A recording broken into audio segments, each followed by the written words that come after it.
Hi,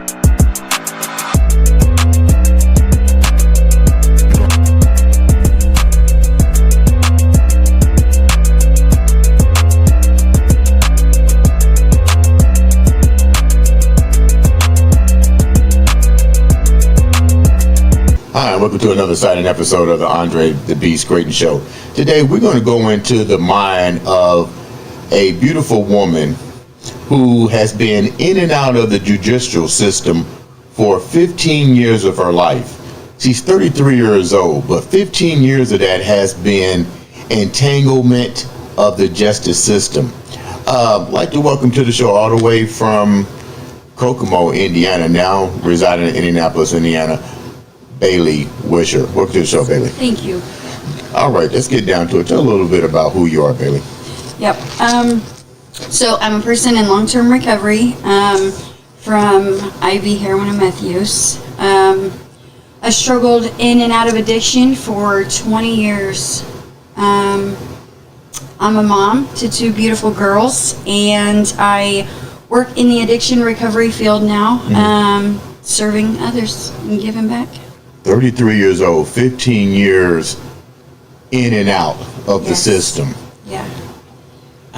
How did the addiction even begin to take place? Because there's different forms of addiction.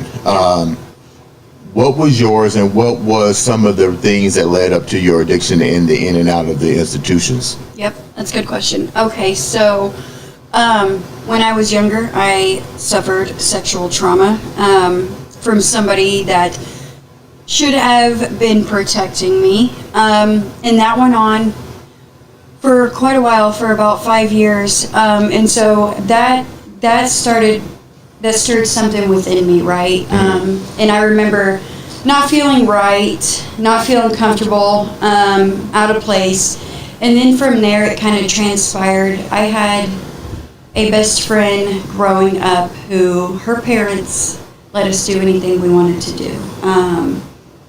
So it was a fun thing she had all older siblings too, okay? So they were doing this stuff, so we kind of picked up. When you say doing this kind of stuff, what is this stuff that they were allowing? Yeah, we were smoking cigarettes, smoking pot, drinking. How old were you? 11. So I smoked my first cigarette at 9, and then from there, starting at age 10 or 11, at her house on the weekends, we were drinking and smoking pot. And it was a weekend thing, and by the time I was 13, it was an all the time thing. You mean your parents, your mother and father, never had any indication that you was partaking in these events up under their... Now you mentioned something, let's go back a minute. Yeah. You mentioned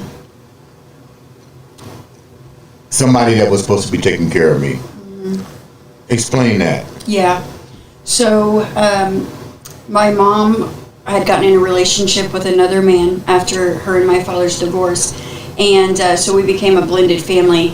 Okay. So it was one of his sons, and so it would have been my stepbrother, somebody who should have been protecting me and, being a good example. The new blended family, the son of your stepfather basically was the one that was doing the molestation. What age was the molestation basically taking place? From 7 to 12. Did you share this with your mom? Did you share the information when this was happening? Not during. I didn't know that I needed to. What do you mean by that? I didn't know that it was wrong. I don't think I was a little girl, so I didn't fully grasp the concept that it shouldn't have even been happening until I started getting a little older and realized that something wasn't right. I would say that was probably around the age of like 11. And how much older was he to you? Probably about 7 years, roughly. So how was he able to, let's use the word groom, how was he grooming you where you thought this was normal, but he had to be enticing you to some kind of degree in order to get you to there had to be were there adults around as he was doing these things? So he knew when to do it and when not to do it. Yeah. Apparently, yeah. Wow. So let's move forward. So now you're a little bit older, but you're getting your first taste of almost being 21, I guess. Smoking, drinking, marijuana. The what whole else? shebang. Really? When I was 13, I did heroin and meth for my first time. You wasn't scared? I mean, no, I had been smoking pot and drinking before that. Okay, but this is like Yeah. a different degree. This can kill you. Yeah. So I was young. I didn't know that. I didn't understand that. And these were adults that was basically allowing you to partake in heroin and these dangerous drugs in their presence. Yeah, and I would say more so like during that time, older siblings of the friend, and I also used with my brother, my oldest brother, on and off. He also struggled in and out of addiction, like me, and there was times on and off throughout our lives that we had used together. Where's your mom? Where was she during the time? Yeah. Yep. Working. She worked a lot. She wasn't even aware of what was going on. I mean, We hid it pretty I well. was going to say, how do you hide that? Because usually I was never under the influence around her Right. until I was older. Okay. And like the parents' house of the friend I was doing these drugs with, they seemed like they had it together. They had a nice home, clean, lots of food. They had very good jobs. Whenever my mom called and needed to speak to them or me, like everything was fine, right? You wouldn't know no different. When did your life begin to spiral out of control? Because you're not even 21. You're barely 15 years old. Yeah. You're doing adult things, being sexually attacked by a family member. When does your life begin to go chaos? I would say probably high school. It started to get really bad. I went into treatment actually my first time when I was 15, and that was I was involved in the juvenile drug court program because I continued to get in trouble and arrested. I got What were you arrested. getting arrested for? Conversion, shoplifting, Okay. hanging out with these same friends, going to the mall, taking clothes, makeup. Was this to Things feed like your that. habit or to feed their habit? Neither. We were just being Mesisha. Yeah, Okay. yeah. And so, probably it got really out of control by the time I was in high school and was made to do the drug court program. That then it became an apparent problem to everyone, right? Did your mom intervene? Did she come to the plate when you got all the in and out of when the sign of trouble first became noticeable to everybody? What did your mom do? So part of like court, we the drug court program, we had to go weekly. She was always there. I mean, she was always there. She didn't really put up with my bullshit, I guess you could say, but because of the drugs, I did have some, I would say maybe a behavior problem. I started to get mouthy. I was irritable, right? So I guess it could easily be confused for just an asshole kid, right? Especially during teenage years. But I was hurt and I was carrying a lot of trauma, and I didn't really know that. And I know that my mom did the best she could, and I did go to therapy. I seen a lot of different therapists. Was put on different medications, but nobody knew the root cause because no one suspected I was getting high until What they knew. were you sharing with the people that was supposed to help you? Your therapist, your doctors, the social workers, the courts. Did you even share with your mom that you had been that one of the events could have triggered and started it was the fact that the guy that she married, son, was molesting you? Yeah, so I did tell her, and she took immediate action. And when you say immediate action, what was the immediate action that your mom took? Yeah, so I actually called her at work, and she left work right then and there, and came and picked me up, took me to the police station, and filed a police report. And then that started this long, drawn-out process over a couple of years of dealing with that within the court systems. How many years had passed before you shared this with your mom? 5. So you're about 13 at this time? 12. 12. You shared it with your mom. You called your mom. And what was the event that led you to call your mom and tell her, okay, this isn't right, blah, blah, blah, blah, blah? Yeah, so the friend that I was using with, excuse me, she was over at our house, and we were smoking cigarettes and stuff like this, so it wasn't unusual that this happened, but something went off of me. But so the guy that abused me, he had accused her of taking a cigarette from him, and I seen him patting her down, and something just switched in me, and I knew something wasn't okay, and I knew I should say something right then. So you call your mom. She's still with this guy, his father, correct? No, they were separated at this point. Did you, so even though they had separated, you still had some interaction with this guy? Yeah. How? Yeah, because they were separated, and we moved out and we're in our own home, and the kids still came over because we had been a blended family for a while. How did that change the whole outlook with your mom, this guy, and him bringing his blended family still in you guys' mix, but now your mom has found out a deep, dark secret?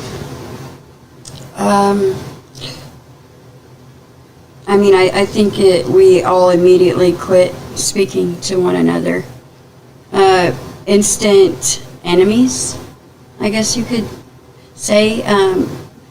Well, he's older, so criminal charges are filed. Yeah. Does he go to jail or does he go to jail? What happens in that process? Because you're still underage, and now you have to go to court and testify against this guy, and so what happens? Do they make it a hearsay? That's tough to prove, and this event took place, yeah. Isn't it? Well,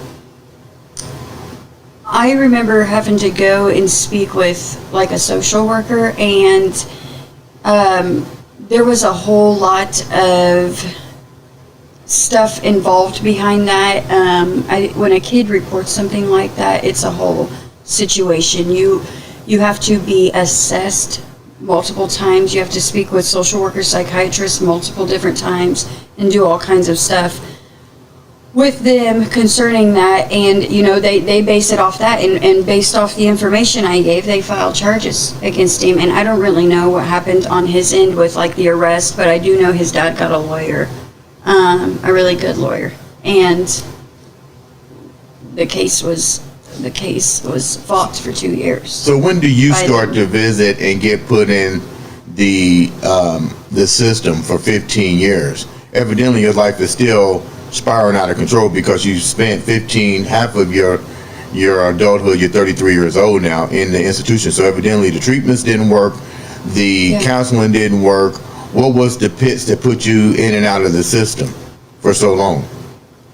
Well, the first time I was arrested was at the age of 11 for like shoplifting makeup and clothes and things like that.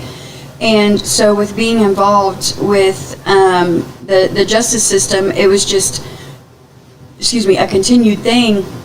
I would get in trouble. At school, I would get in trouble for more shoplifting, for smoking pot, just different things. So I was in and out, and so I had a probation officer, and they started monitoring me and then drug testing me, and that's how they found out I was using. That's how I was put in the program. So as time went on, it was just kind of the same thing. I did get consequences, but I really don't know how else to explain it other than I was a hurt person, and I didn't understand the depth and magnitude of the choices that I was making. And Did you have children at this time? no, Okay. no. I had my first daughter when I was 20. Okay. Yeah. So when did the lights change for you that, you clearly can't be comfortable in and out of the system? That's called institutionalized. Yeah. And you're definitely doing a recidivism to where you're going back, and people probably thinking that you're enjoying it. Yeah. And then where's the trust at? Because you're going back in and excuse my French, you're making bonehead decisions. Yeah, I mean, I was. And I probably was looked at just like other people who are justice involved. I had a mental health condition, and an addiction. So co-occurring disorders. So I was probably just deemed a troublemaker, lost cause, which those things I was called. Society says that shit about people who make bad decisions, but they don't know why they're making bad decisions, right? So I think my eyes started to open, when I went to treatment when I was 15. I got like some groundwork, a foundation for some healing. And the counselor that I had there he was a no-nonsense, tell you straight type of person, and I needed that. And you know how, do you have children? Yeah. You know how we can tell our kids something and it doesn't register with them, but if they hear the same exact thing from someone else, they're like, that was the situation kind of with me. The healing had to come externally, and the experience and people sharing, their experiences with me for my eyes to kind of be opened. What was the one thing that was shared with you that opened your eyes and you said, now I need to get busy, because you've already been deemed by society and you wasn't going to have that stigma over your head. So what was the one thing that somebody said to you, whether it was this guy or this person, that you said, okay, enough is enough? Yeah.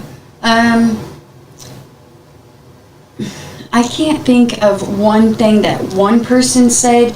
Really, it was a compilation of advice over the years and then my own internal work. But when I had enough was a little over 2 years ago, and it wasn't anything that somebody said to me. It was like a spiritual experience for me, and I just realized, like right there in that moment, that I didn't have to fight anymore.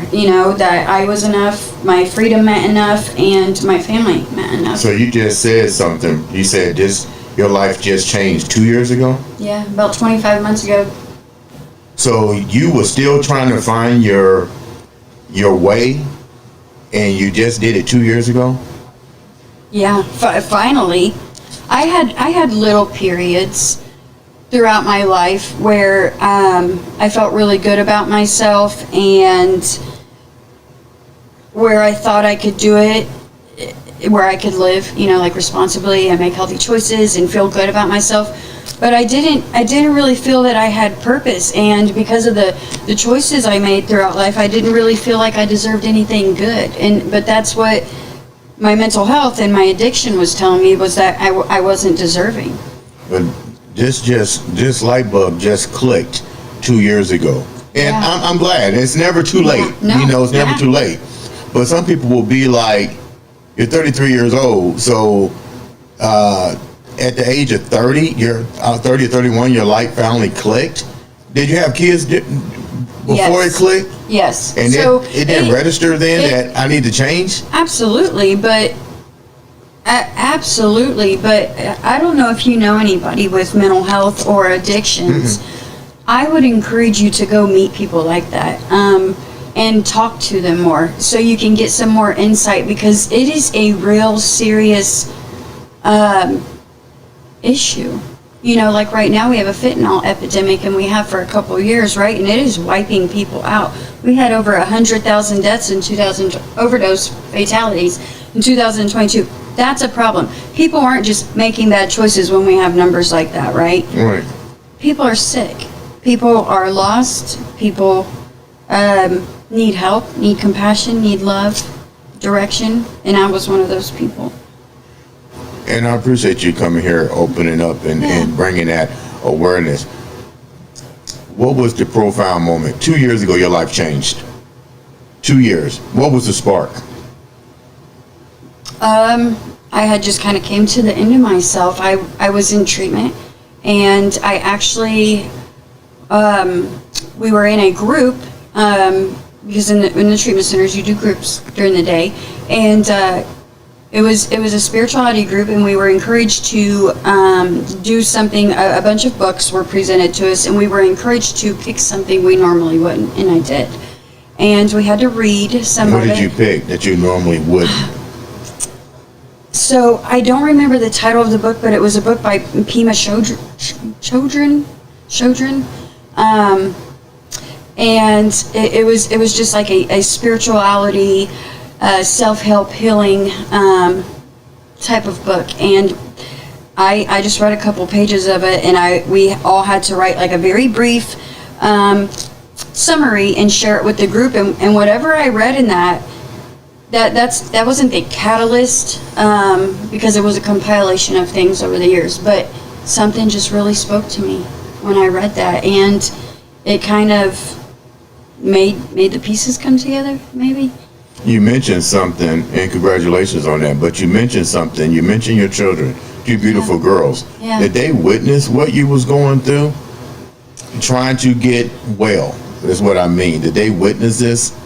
So Did it affect you that they were witnessing it? And more importantly, absolutely. did it affect you because you're right, there probably wasn't enough attention brought to addiction, because there's so many addictions out there. There's probably not a direct definitive answer for treatment for mental health and so forth, because everybody goes through it different, and treatment is going to be different for them. But That's right. But you got kids. Yep. How were they being impacted by your struggle to try to get well? Yeah, so that's a good question. That's something I love to be open about, because I know I'm not the only one that struggled like this. And so I love my children dearly, right? So there was this quote, I'm going to tell you, but I want to share this quote that I came across. And so you know how people say, don't you love your kids enough? Wouldn't you die for your kids? Mm-hmm. Of course we would, right? But would I live for them? So that kind of registered with me too. So I went to prison for the first time when my oldest daughter was 4 months old, okay? And my parents stepped in and helped to raise my children. I'm very, very grateful for that, that they didn't have to go in the system, right? That they had a sense of home and family. Mm-hmm. And so, of course, I love my kids. And it's not that they weren't enough. It wasn't about them. I was sick. I was sick. Yeah. They did suffer. More so my oldest. She's 12. And my youngest is 7. So my 7-year-old was very little. And when I mentioned that I had periods where I kind of had it together and had some hope and stuff like that, I did really good, and I'm a great mom. I made shit decisions because I was a sick person. And me and my oldest daughter have worked a lot on our relationship the last couple of years and have gotten a lot closer, because I didn't use at home because I couldn't be home because of the choices I made and burned bridges, and I wasn't allowed there, right? And when I say home, I'm talking about my dad's or my mom's, because they were making decisions to protect my children. Mm-hmm. And I would see my kids and stuff like that, but a majority of the time I was either homeless or locked up. Yeah. I'm glad that you found that sense of direction and your sense of purpose to realize that you do need to live for your kids, not die for your kids. Yeah. With that said, you're advocating for the things that you have gone through. What are you've been blessed? Put it like it is. It might have happened 2 years ago, but you're there now. What are some of the positive things that have happened because out of darkness, light eventually shows its face? Yeah. So one thing, let me speak real quick on being blessed. So, I like to believe that I went through a lot of what I went through to help someone else, to shine light to someone else, and because I don't feel like we're supposed to do life alone. We weren't created to do life alone, and I feel like we all go through what we go through to share that with someone else, so they're not alone. But what I have going on today is, well, I just closed on my first house last week on Valentine's Day. Congratulations. Thank you. So that's really awesome. It's a beautiful, beautiful house. I've had steady employment. I'm a peer support professional. That means I have used my life experience, and it is now my career. So you're a real life coach for real. Yeah, for real. Okay, that's what I'm talking about. When I hear life coach, this is a real life coach. Yeah. Okay. Yeah. There's not anything that somebody can come at me with that I probably haven't experienced, honestly. So I can really offer help and insight and a perspective, right? What else? I'm in college. I started college in November. Wow. Yeah. Everything is just like going full circle now. And I haven't been in school in a long time, but I'm kicking ass. I've got A's, so that's pretty cool. And I work full time, and I'm a single mom, so I'm doing it. And probably repair those bridges of trust with individuals that probably didn't trust at one point in your life. Such an amazing story. I'm gonna go back one notch before we close this story out, and I really appreciate you coming here and sharing that remarkable story of your life to help impact others. I tell people when you come on the show, it's that beast mindset. All you're trying to do is come out and basically take your experiences and touch one person. I like the way you said that. Your story may not be for everybody, but at least it can touch that one person. If you had to go back in life, well, let me rephrase it. With all that you've gone through, you're definitely advocating for addiction and mental health. What do you think what do you think would have helped you better as opposed to just now for figuring it out 2 years ago? What needed to be in place, and what do we need to have in place to help the next person? Because look how long that's taken for you to get there, and you go from rock bottom 1 minute, you're here 1 minute, you're there. And not saying we don't have my hats off to the therapists and the mental health people, but there has to be a better solution here, that you don't have to travel this long and go through the system and in and out and recidivism and going back into the same type of environment. What needed to be in place for you to that would have maybe helped you? Oh, that's a loaded question. So I'm going to give an answer that has a couple different perspectives. I think that it was always all on me. First of all, I want to say that I always take full responsibility for my actions, my choices, what have you, right? But I could have been treated nicer by people. What do you mean, people? The people that were supposed to help you, or society in general? Society, treated nicer, more compassionate. Like when I advocate for, addiction and recovery, one of the things I'm really big about is treating people with, people have a need to feel seen, heard, and loved, right? Right. We can't help that. We have that need. And being treated with dignity and respect. I was treated like shit. I was treated like shit by,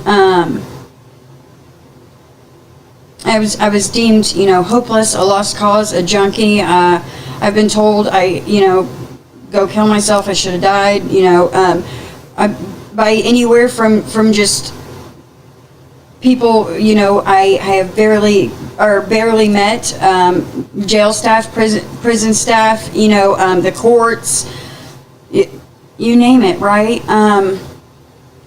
Another thing I would say is, like, my position today, being the peer support professional, I think that it could have helped to have somebody who had the lived experience and could have shedded some light on life, you know. Could have been a better life coach like you, or bring their experiences into your world. Yeah, and now, you know, even though it still has a long way to go, I feel like the world is a lot better with introducing recovery and mental health and getting comfortable talking about the uncomfortable stuff. Right.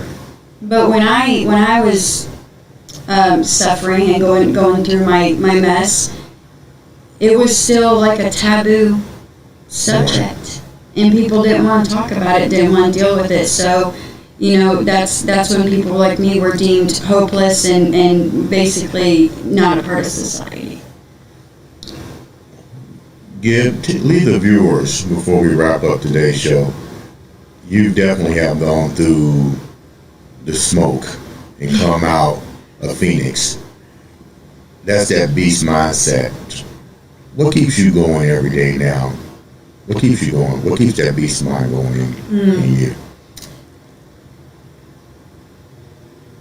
A lot of things, but if I had to narrow it down, I would say, you know, I'm okay in my own skin today. I'm comfortable in my own skin. I know that I have a purpose and I live in it. I don't second guess myself anymore. My girls serving. I can see it in your eyes. I can see it in your eyes. How can the people reach out to you to know more about you and be a part of your advocating for mental health and addiction? How can they reach out to you and be a part of your journey? Excuse me. So I have social medias. I'm on Facebook, TikTok, under Bailey Wisher, and I do on my TikTok. I do a lot of inspirational recovery related things. That's really good. Ladies and gentlemen, this has been another exciting episode of the Andre The Beast Crayton Show.